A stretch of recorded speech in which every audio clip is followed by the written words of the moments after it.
A huge creature enough to shake the ground. With their enormous sizes and towering heights, they can dominate the town. But beneath their daunting appearance and tough strength, their subtle nature can steal your hearts. Alam niyo ba kung ano ang inilalarawan ng maikling tula na ito? Tumpak ka dyan, ito nga ay naglalarawan ng isang elephant o elepante. Looks can be deceiving, ika nga ng karamihan. At walang mas magandang halimbawa nito kaysa sa elepante. Sa unang tingin, nakakatakot ang laki nito, na tila bawat madaanan ay kaya nitong wasakin. Ngunit sa likod ng dambuhalang katawan at matinding lakas ay isang maamo at mapag-arugang nilalang. Kilala ang elepante bilang world's largest land animal. Ngunit higit pa sa laki nito, ang mga kahanga-hangang katangiang taglay nito. Ayon sa mga eksperto, ang elepante ay may trunk na binubuo ng humigit kumulang 40,000 kalamnan na ginagamit nito sa paghinga, pagkuha ng pagkain, pag-inom ng tubig, at pakikipagkomunikasyon sa pamamagitan ng mga vibration o mababang frequency ng tunog na kayang marinig o maramdaman ng iba pang mga elepante mula sa malayong distansya.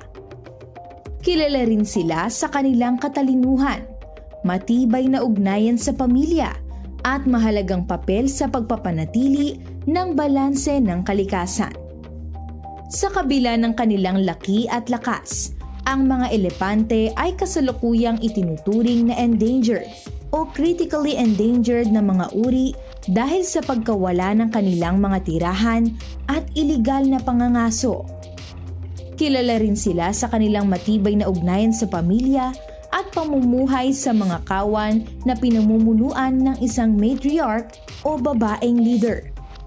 Samantala, ayon sa mga eksperto, ang mga elepante ay may pinakamalaking utak sa lahat ng land mammals na nagpapakita ng mataas na antas ng katalinuhan, empatiya at pag-aaruga sa kanilang kapwa.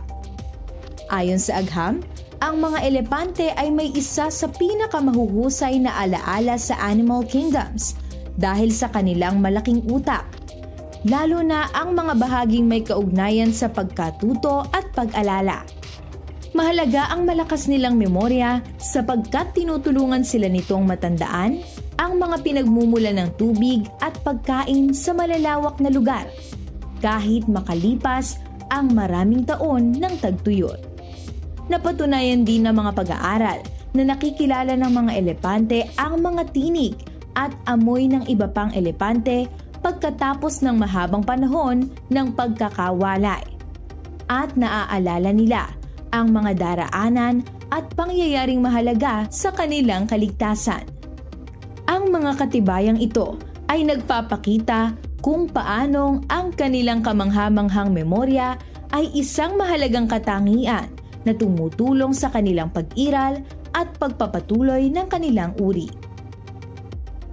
Isa pang kamanghamanghang katangian ng mga elepante ay ang kanilang dumi o elephant dung na nagsisilbing makapangyarihang natural fertilizer. Dahil herbivore sila at kumakain lamang ng mga dahon, damo, balat ng puno at prutas, ang kanilang dumi ay mayaman sa sustansyang nakatutulong sa pagpapayabong ng lupa. Naglalaman din ito ng mga butong hindi ganap na natutunaw sa kanilang tiyan, kaya nakatutulong ito sa pagpapakalat at pagtubo ng iba't ibang halaman sa kagubatan at damuhan. Sa katunayan, ang mga elepante ay itinuturing na ecosystem engineers dahil malaki ang kanilang ambag sa pagpapanatili ng balanse at kalusugan ng kanilang tirahan. Dahil dito, hindi lamang sila kahanga-hanga bilang pinakamalaking hayop sa lupa, kundi mahalaga rin sila sa pagpapanatili ng buhay at biodiversity sa kalikasan. Maaaring kilala ang elepante dahil sa kanyang dambuhalang laki at kapangyarihan. Ngunit ang mga natatangi nitong katangian ay nag-iwan sa atin ng pangmatagalang paalala tungkol sa kagandahan, kaayusan, at masusing disenyong makikita sa mga nilikha ng Diyos.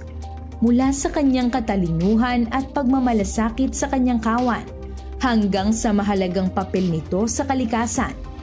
Ang elepante ay nagsisilbing patunay ng karunungan at kadakilaan ng manlilikha. Tulad ng iba pang nilikha ng Diyos, ang elepante ay nag-iiwan ng isang malalim na paalala na ang bawat buhay ay may layunin at bahagi sa kagandahan ng kanyang wonders of creation.